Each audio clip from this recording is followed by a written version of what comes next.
രാത്രി ഞാൻ ഉറങ്ങിയിട്ടില്ല. ഞാൻ കുറേ സമയം റൂം അടച്ചിട്ടിരുന്ന് കരഞ്ഞിരിക്കുകയാണ്.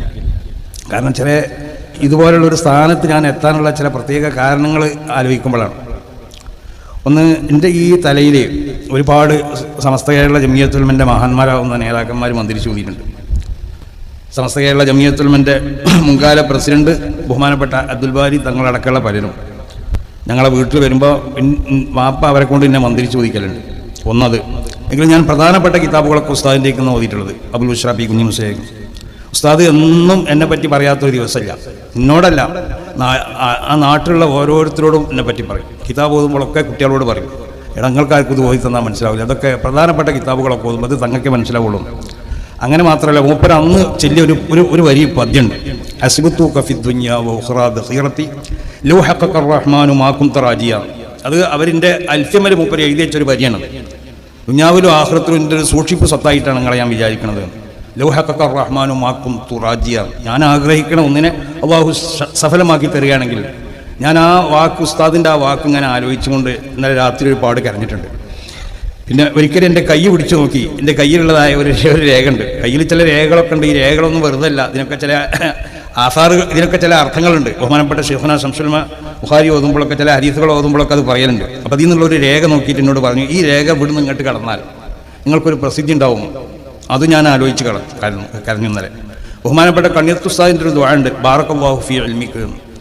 ഞങ്ങൾ 2-3 ആളുകൾ അവരെ എടുത്ത് ചെന്നപ്പോഴേ, ഞങ്ങൾ അൽഫി ഓതുന്ന കാലത്താണ്, ഞങ്ങളോടൊക്കെ ചോദിച്ചു, ആർക്കും ഉത്തരം പറയാൻ കഴിഞ്ഞില്ല, ഞാൻ മാത്രമാണ് പറഞ്ഞത്. അപ്പോൾ ഒരു സമ്മാനം തരുമെന്ന് പറഞ്ഞിട്ട് എൻ്റെ തരി കൈ വെച്ച് ബാറക്കല്ലാഹു ഫീ ഇൽമിക എന്ന് പറഞ്ഞു. ആ ഇൽമിലുള്ള ബർക്കത്താണ്. അതിൻ്റെ എല്ലാം പുറമെ ഞാൻ പിന്നെ ബഹുമാനപ്പെട്ട ശൈഖുനാ ശംസുൽ ഉലമയോടുള്ള ആ ബന്ധം, അത് പട്ടിക്കാട് ജാമിയ നൂരിയ അറബി കോളേജിൽ നിന്ന് സിലബസ് പരിഷ്കരിക്കണം എന്നുള്ളൊരു പ്രമേയം അവതരിപ്പിച്ചു. അന്ന് അക്കാദമിയിലൊക്കെ കാണുന്ന സിലബസ് പോലെ, ഞാൻ ഈ സിലബസിന് എതിരാണെന്ന് പറഞ്ഞ പലരുണ്ട്.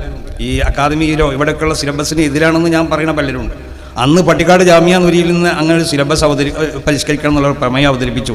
അത് ഷെയ്ഖുന അറിഞ്ഞതോടെ മുതൽ ഷെയ്ഖുന എന്താക്കിയെന്നറിയോ, അതിന് കർശനമായ തീരുമാനങ്ങളുമായിട്ട് നേരിട്ടു. അന്ന് 19 ആളെ പുറത്താക്കി. ആ 19 ആളെ പുറത്താക്കിയെന്ന് ആദ്യം എൻ്റെ പേര്. പക്ഷെ എന്നെ മാത്രം ഷെയ്ഖുന തിരച്ചെടുത്തു. അതൊരു കൊല്ലത്തിൻ്റെ മധ്യത്തിലായിരുന്നു. ഞാനവിടെ മുഖ്തസിൽ പഠിക്കുന്ന ഇടക്കാലത്ത് വെച്ചു 18 ആളെ പുറത്താക്കി. അതിനുള്ള അധിക ആളുകളൊന്നും ജമാഅത്തുൽ മുജാഹിദീങ്ങളുമാണ്. ചുരുക്കം ചില ആളുകളെ നമ്മളെ സുന്നി ആശയത്തിലുള്ള ഡോക്ടർ അബ്ദുറഹ്മാൻ ഉൾവട്ടൂർ പോലുള്ള ചില ആളുകൾ, അവർ നമ്മളെ കൂടെയുള്ളത്, അവർ സുന്നികളാണ്. അന്ന് എന്നെ മാത്രമാണ് ഷെയ്ഖുന തിരിച്ചെടുത്ത് ഞാൻ അവിടെ 2ാമത് ആ കൊല്ലം പൂർത്തിയാക്കി. പിറ്റത്തെ കൊല്ലം ഞാൻ പിന്നെ അത് ജീവിതത്തിലുള്ള പിന്നെ ജമാലിയിൽ പോയത്, അതൊക്കെ വലിയ കഥകളാണ്. അതിലേക്കൊന്നും ഞാൻ ഈ അവസരത്തിൽ കടക്കണില്ല. അങ്ങനെ ഞാൻ ദൈവബന്ധു പോയി ഖാസിമി ബിരുദം എടുത്ത് വന്നപ്പോൾ എൻ്റെ വാപ്പാനോട് 2-3 പ്രാവശ്യം ഷെയ്ഖുന വളരെ വേദനയോട് കൂടി പറഞ്ഞു, നിങ്ങളെ മകനെ ഞാൻ മുത്തവല്ലിൽ 6 മാസം പേര് വിളിച്ചു, പിന്നെ അങ്ങോട്ട് വന്നില്ലല്ലോ എന്ന്. അങ്ങനെ ഞാൻ ഷെയ്ഖുനാനെ കാണാൻ വേണ്ടി ഷെയ്ഖുനാൻ്റെ വീട്ടിൽ എൻ്റെ മന്ദിരായ ഉസ്താദ് പി കുഞ്ഞി മുസ്ലിയാർ എന്നോട് പറഞ്ഞു, നിങ്ങൾ മൂപ്പരെടുത്ത് പോയി നന്നാവാതെ നിങ്ങളെ മുഖം തന്നെ എനിക്ക് കാണണ്ടാന്ന്. അങ്ങനെ ഞാൻ ആദ്യം ഒന്ന് വന്നു. ഷെയ്ഖുൻ എന്നെ കണ്ടപ്പോൾ വാതിലടിച്ചു. 2ാമത് ചെന്നു, അന്ന് വാതിലടിച്ചു. 3ാമത് ചെന്നു, അന്ന് വാതിലടിച്ചു. 4ാമത് ചെന്നു, അന്ന് വാതിലടിച്ചു. ഇത് എൻ്റെ ജീവിതത്തിലുണ്ടായ ഏറ്റവും വലിയൊരു സംഭവമാണ്. 5ാമത്തെ പ്രാവശ്യം ഞാൻ ഷെയ്ഖുനാൻ്റെ അടുത്ത് വന്നപ്പോൾ ഷെയ്ഖുന വാതിൽ തുറന്നു. എന്നോട് പറഞ്ഞു, ഞാൻ നിങ്ങളെ പരിശോധിക്കുന്നത്, നിങ്ങൾ മനസ്സറിഞ്ഞിട്ടാണോ എൻ്റെ അടുത്ത് വരണത്, അതല്ല നിങ്ങൾ ഇങ്ങനെ ആരെങ്കിലും പറഞ്ഞിട്ടാണോ വരുന്നത് എന്നുള്ളത് ഇങ്ങനെ നോക്കിയെന്ന്. അപ്പം എനിക്ക് മനസ്സിലായി 4 പ്രാവശ്യങ്ങൾ വന്നല്ലോ, അപ്പോൾ മനസ്സറിഞ്ഞുകൊണ്ടുള്ളൊരു നന്നാവലിനാണ് വന്നതെന്ന്. അപ്പം ഞാൻ ഷെയ്ഖുനാനോടൊരു വാക്ക് പറഞ്ഞു, ഷെയ്ഖുനാക്ക് ഞാൻ മനസ്സറിഞ്ഞിട്ടാണോ അല്ലേ വരണത് എന്നുള്ളത് നോക്കാൻ 4 വട്ടം തന്നെ നടത്തണ്ടല്ലോ, ഞാൻ ആദ്യ പ്രാവശ്യം വരുമ്പോൾ തന്നെ എൻ്റെ ഹൃദയത്തിലേക്ക് നോക്കിയാൽ പോരെയെന്ന്. അതിന് ഷെയ്ഖുന അവിടെ നിന്ന് എണീച്ചപ്പോൾ എനിക്ക് പേടിയായി, എന്തെങ്കിലും ചെയ്യുമോ എന്നുള്ളത്. എന്നോട് ചോദിച്ചു, എന്തെങ്കിലാ പറഞ്ഞെന്ന് ചോദിച്ചു. അപ്പം ഞാൻ കുറച്ചങ്ങോട്ട് തെറ്റി നിന്നിട്ട് അതെന്നെ ആവർത്തിച്ച് പറഞ്ഞു. അപ്പോൾ ഷെയ്ഖുന ഒന്ന് ചിരിച്ചിട്ട് എന്നോട് ചോദിച്ചു, പിന്നെ നിങ്ങൾക്ക് എങ്ങനെ അത് മനസ്സിലായി എന്ന് ചോദിച്ചു. അപ്പോൾ മൂപ്പരെ മനസ്സിലാക്കിക്കൊണ്ട് നമ്മൾ എന്തെങ്കിലും വിഷയങ്ങൾ പറഞ്ഞാൽ അത് വളരെ സന്തോഷമാണ്. നിങ്ങൾക്ക് എങ്ങനെ അത് മനസ്സിലായി എന്ന് ചോദിച്ചു. അപ്പോൾ നമ്മൾ പിന്നെ വളവൻ ഉസ്താദ് പറഞ്ഞതുപോലെ, നിങ്ങൾക്ക് എന്താ വേണ്ടിയെന്ന് ചോദിച്ചപ്പോൾ ഒപ്പം സുഖത്ത് കൂട്ടിയാൽ മതി എന്ന് ഞാൻ പറഞ്ഞല്ലോ, അതേപോലെ. അപ്പോൾ എന്നോട് പറഞ്ഞു, പിന്നെ നിങ്ങൾക്ക് എങ്ങനെ അത് മനസ്സിലായി. ഞാൻ പറഞ്ഞു, അന്ന് പട്ടിക്കാട് നിന്ന് ഒരു അബ്ദുൾ റസാഖിനെ പുറത്താക്കിയ ഒരു ക്രിസ്ത്യാനിയെ പുറത്താക്കിയ ഒരു സംഭവമുണ്ട്. ആ സംഭവം ഇപ്പോൾ ഞാൻ വിവരിക്കണില്ല, അത് സമയമില്ലാത്തതുകൊണ്ട്. അങ്ങനെ ആ സംഭവം ഞാൻ പറഞ്ഞു. അപ്പോൾ നിങ്ങൾക്ക് എന്നെ പറ്റി അങ്ങനത്തെ വിശ്വാസമാണില്ലേ എന്ന് ചോദിച്ചു. ഞാൻ പറഞ്ഞു, ആ ഒരു വിശ്വാസം തന്നെയാണ്. അപ്പോൾ ഞാൻ പറഞ്ഞു, ഇനി ഞാൻ പട്ടിക്കാട്ട് പോരാണ് 2 കൊല്ലം അവിടെ വന്ന് നിൽക്കാം. അപ്പോൾ എന്നോട് പറഞ്ഞു, നിങ്ങൾ അങ്ങോട്ട് വരുമൊന്നും വേണ്ട, നിങ്ങൾ ഇനി ദർശനം നടത്തിയാൽ മതി എന്ന് പറഞ്ഞു. പിന്നെ നന്ദിയിൽ ഞാൻ മുതലിസായി ചെന്നപ്പോൾ എന്നോട് പറഞ്ഞു, ആ ദൈവബന്ധം എന്നുള്ള ആ പിന്നെ സനദുകളും ഇജാസുകളൊക്കെയാണ് വലിച്ചെറിഞ്ഞാൽ ഒക്കെ ഞാൻ പുതിയത് തരണ്ടെന്ന് പറഞ്ഞു. ഒക്കെ പുതിയത് തന്നു. ആ മൂപ്പര് എന്നെ വളർത്തിയതാണ്. എനിക്കറിയാം ഞാൻ എങ്ങനെ ഇവിടേക്ക് എത്തുന്നുള്ളത്. ഞാൻ ആദ്യം അത് മനസ്സിലാക്കിയിട്ടുണ്ട്. എന്നോട് മുമ്പ് പറഞ്ഞിട്ടുണ്ട്, ഞാൻ പലരോടും അത് പറഞ്ഞിട്ടുണ്ട്. സമസ്ത കേരള ജമിയത്തുൽ ഉലമയുടെ മെമ്പർ ആവാത്ത കാലത്ത് എന്നോട് പറഞ്ഞിട്ടുണ്ട്, നിങ്ങളെ ഞാനത് മെമ്പറാക്കുന്നു. നിങ്ങൾ ആ മൂസൻ്റെ അടുത്ത് പോയിട്ട് ജനറൽ ബോഡി മെമ്പർഷിപ്പിൽ ഒന്ന് എടുത്തോളി എന്ന് പറഞ്ഞു. ഞാൻ ജനറൽ ബോഡി മെമ്പർഷിപ്പ് എടുക്കാൻ പോയിട്ടില്ല. ഞാനൊരു സംഗതി അങ്ങോട്ട് ആവശ്യപ്പെടാം വ്യംഗ്യമായിട്ടും അല്ലാതെ ആവശ്യപ്പെട്ടിട്ടില്ല. എനിക്കറിയാം എത്തേണ്ട സ്ഥലത്തൊക്കെ എത്തിയാൽ മതി, അത് എത്തേണ്ടിടത്തൊക്കെ ബഹുമാനപ്പെട്ടവർ എത്തിക്കുന്നു. അപ്പോൾ ആയിഷ ബീവി റളിയല്ലാഹു തആല അൻഹയെ സംബന്ധിച്ച് ഖദ്ഫ് പറയപ്പെട്ടപ്പോൾ അതിന് ആയിഷ ബീവി അതിൽ നിന്ന് വിശുദ്ധയാണെന്നുള്ളത് സ്ഥാപിച്ചുകൊണ്ട് ആയത്ത് ഇറങ്ങിയപ്പോൾ ആയിഷ ബീവിനോട് ഇങ്ങനെ എല്ലാവരും പറഞ്ഞല്ലോ, റസൂലുള്ളാഹിൻ്റെ അടുത്ത് കണ്ട് ചെല്ലി അങ്ങനെ പറയും ഇങ്ങനെ പറയുന്നൊക്കെ. മുപ്പത്തിയേര് പറഞ്ഞു, എനിക്ക് ആരോടും കടപ്പാടില്ല, എനിക്ക് അള്ളാഹിനോട് മാത്രമേ കടപ്പാടുള്ളൂ എന്ന് പറഞ്ഞല്ലോ. എന്ന് പറഞ്ഞതുപോലെ ഇതിനൊക്കെയുള്ള കടപ്പാട് അല്ലാഹു സുബ്ഹാനഹു വ തആലാനോടും ബഹുമാനപ്പെട്ട ശൈഖുനാനോടും മാത്രമാണ്. കാരണം അവർ എന്നെ ഈ എത്തിക്കേണ്ട സ്ഥലത്തേക്കൊക്കെ എത്തിക്കുമെന്ന് എനിക്കറിയാം. അപ്പോൾ അതുകൊണ്ട് എൻ്റെ ഇൽമിൽ മഹാന്മാരെ ദുആ കൊണ്ടിട്ട് ബർക്കത്തുണ്ടായിട്ടുണ്ട്. അവർ ഊതിയ ആ ഗുണം അതിൽ കാണുന്നുണ്ട്. ശൈഖുനാ ശംസുൽ ഉലമ അവരെ മരണത്തിൻ്റെ ശേഷവും നമ്മളെ ഓരോ സംഗതിയിലും ഞാൻ പല സംഗതിക്കും എന്നെ വിളിക്കപ്പെടലുണ്ട്. ചില സംഗതിക്കൊന്നും ഞാൻ പോകില്ല. ഞാൻ ചില സമയത്ത് പോകാൻ ഉദ്ദേശിക്കുമ്പോൾ ഞാൻ അവരെ മേലൊരു ഫാത്തി ഓതല. അപ്പോൾ എനിക്ക് പോകണമെന്നോ പോകണ്ടെന്നുള്ളൊരു തോന്നൽ തോന്നും. പോകണമെന്ന് തോന്നുകയാണെങ്കിൽ ഞാൻ പോകുള്ളൂ, അല്ലെങ്കിൽ ഞാൻ പോകില്ല. അപ്പോൾ അതെന്താണെന്ന് ചോദിച്ചാൽ അത് എന്നെ സംബന്ധിച്ചിടത്തോളം എന്തെങ്കിലും നിലയ്ക്ക് എനിക്കൊരു ലായത്ത് ഒരു താഴ്മത്തരം വരുന്ന സ്ഥലത്തേക്ക് ശൈഖുന എന്നെ പറഞ്ഞേക്കില്ല, എനിക്ക് ഉറപ്പാണ്. അപ്പം ഞാൻ ശൈഖുനാൻ്റെ പേരിൽ ഫാത്തി ഓതാൻ വേണ്ടി ഓരോരുത്തരോടും കൽപ്പിക്കണമായിരിക്കും. ഇവിടെ ലോകത്താരും ശൈഖുനാൻ്റെ പേരിൽ നിങ്ങൾ ഫാത്തി ഓദിക്കോ എന്ന് പറഞ്ഞില്ല.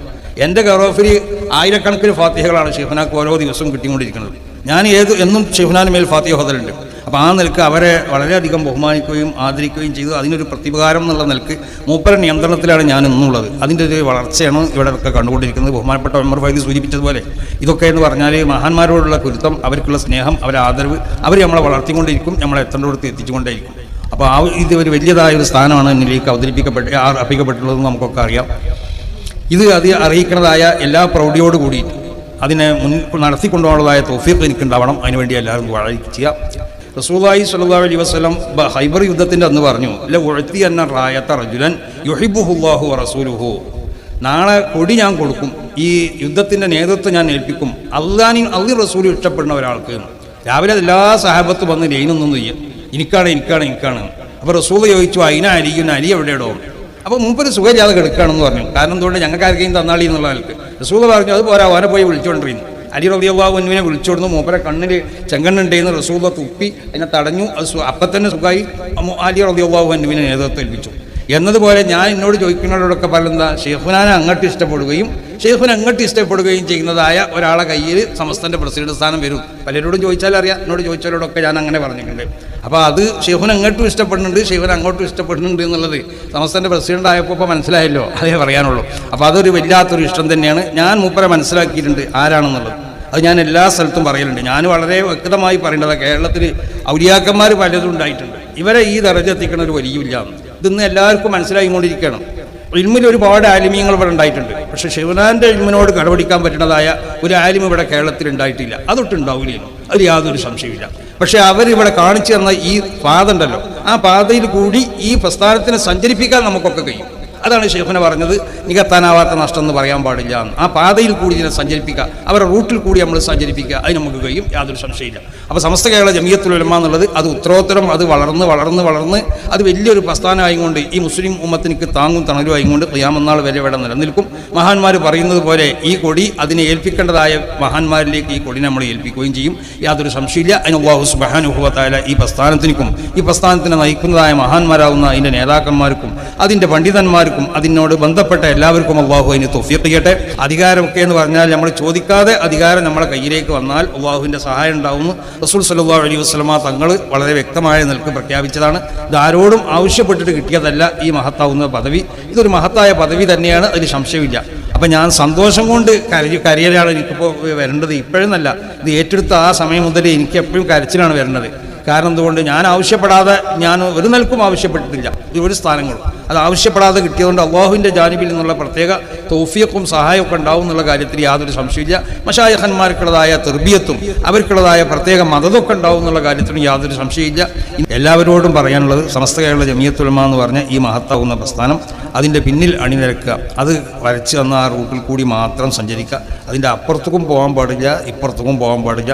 ഇതിൻ്റെ നേതാക്കന്മാർ നമ്മളെ കൈ പിടിച്ച് നമ്മളെ കൊണ്ടുവരേണ്ട സ്ഥലത്ത് എത്തിക്കേണ്ട സ്ഥലത്ത് എത്തിക്കാൻ കഴിവുള്ളവരാണ്.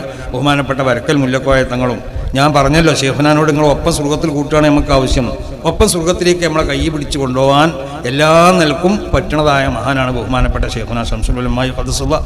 സമസ്തയിൽ നിന്ന് പല ആലിമീങ്ങളും മരണപ്പെട്ടു പോയിട്ടുണ്ട്. ബഹുമാനപ്പെട്ടവർക്കുള്ളതായ ഒരു അംഗീകാരം, ഒരു ആദരവൊക്കെ ഒരാൾക്കും കിട്ടിയിട്ടില്ല. അത് കിട്ടുകയില്ല. ആ നിൽക്കുന്ന മഹാനാണ് ബഹുമാനപ്പെട്ട ഷെയ്ഖുനാ ശംസുൽ ഉലമാ ഖുദ്ദസല്ലാഹ്. അവർ തന്നെ പറയുന്നുണ്ട്, ഈ നികത്താനാവാത്ത നഷ്ടം ഒന്നും ഒരിക്കലും ആരെ പറ്റിയും പറയരുത് എന്നാണ് പറയുന്നത്. നമ്മൾ ഈ നികത്താനാവാത്ത നഷ്ടം എന്നൊരാൾ മരിച്ചാൽ പറയുന്നുണ്ടല്ലോ, മൂപ്പര് പറയൽ എന്താടാ ഈ നികത്താനാവാത്തൊരു നഷ്ടമില്ല, എല്ലാ നഷ്ടവും നികത്താൻ വേണ്ടി നമ്മൾ ശ്രമിക്കണം. നികത്താനാവാത്ത നഷ്ടമൊന്നുമില്ല. പക്ഷേ മഹാന്മാർ മുൻകഴിഞ്ഞതായ മരിച്ചുപോയ മഹാന്മാരെ പോലുള്ള ആളുകൾ വരാൻ ചിലപ്പോൾ പ്രയാസമായിരിക്കും. അവരെ മാരിക്ക് എല്ലാ നിലക്കും ആ നിലക്കുള്ളതായ തഫവ്വുഖ് ഉള്ളതായ ആളുകൾ ചിലപ്പോൾ പ്രയാസമായിരിക്കും. പക്ഷെ അവർ നടത്തിക്കൊണ്ടുപോയിരുന്ന സംഗതികളൊക്കെ ഇവിടെ നികത്തപ്പെടുക തന്നെ ചെയ്യും. അപ്പം നികത്താനാവാത്തൊരു നഷ്ടമില്ല. സമസ്ത കേരള ജമിയത്തുൽ ഉലമയെ സംബന്ധിച്ചിടത്തോളം പ്രത്യേകിച്ച് അതിൻ്റെ മഹാന്മാരാവുന്ന ഉസ്താദന്മാരൊക്കെ മരണപ്പെട്ടു പോയിട്ടുണ്ടെങ്കിലും അവർ നമ്മളോട് കൂടെ ഈ മഹത്താവുന്ന പ്രസ്ഥാനത്തിനെ അതിനെ നിയന്ത്രിച്ചും കൊണ്ട് അതിനെ മുന്നോട്ട് കൊണ്ടുപോകാൻ നമ്മളെ കൂടെ ഉണ്ട്. നമുക്ക് വേണ്ട മാർഗ്ഗനിർദ്ദേശങ്ങളൊക്കെ ചെയ്യാൻ അവർ നമ്മളൊപ്പമുണ്ട്, യാതൊരു സംശയമില്ല. സമസ്ത കേരള ജമിയത്തുൽ ഉലമയെ ഉയർച്ചയിൽ നിന്നും ഉയർച്ചയിലേക്ക് ഉയർത്തനാവുക. സമസ്ത കേരള ജമിയത്തുൽ ഉലമ എന്ന് പറഞ്ഞ ഈ മഹിതമാവുന്ന പ്രസ്ഥാനത്തിനെ എല്ലാ ഷർറുകളിൽ നിന്നും കാത്തുരക്ഷിക്കണേ തമ്പുരാനെ. അതിൻ്റെ മഹാന്മാരാവുന്ന ഉസ്താദന്മാർക്ക് ദീർഘായുസ്സും ആഫിയത്തും നൽകണേ അല്ലാഹ്. റബ്ബനാ ആതിനാ ഫിദ്ദുനിയാ ഹസനത്തൻ വഫിൽ ആഖിറതി ഹസനത്തൻ വഖിനാ അദാബന്നാർ. റബ്ബനാ തഖബ്ബൽ മിന്നാ ഇന്നക അൻതസ് സമീഉൽ അലീം വതുബ് അലൈനാ ഇന്നക അൻതത് തവ്വാബുർ റഹീം. ആമീൻ.